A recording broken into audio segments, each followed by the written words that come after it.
Hai guys, jumpa lagi bersama saya O3M di Rupa-Rupa Tigolura. Beragam keunikan budaya dan alam di Tigolura.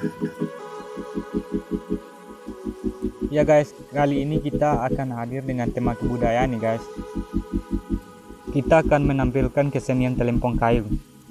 Tapi sebelum itu jangan lupa like dan subscribe ya guys, biar bikin kontennya lebih semangat.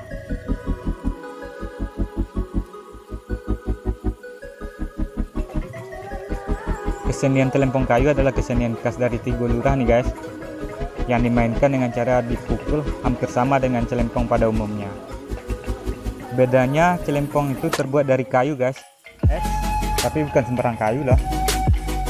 Ya guys, yakni terbuat dari kayu batang sape. Kayu batang sape adalah sejenis kayu yang berbobot ringan dan memiliki suara keras kalau dipukul.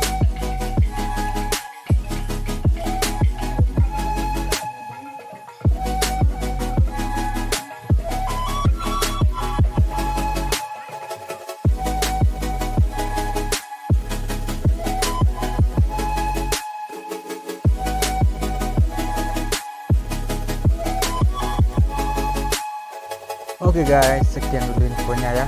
Semoga bermanfaat dan menambah sedikit wawasan Anda tentang Tigolura. Jadi jangan lupa like dan subscribe ya. Dan jangan lupa nyalain lonceng notifikasinya agar tidak ketinggalan video berikutnya.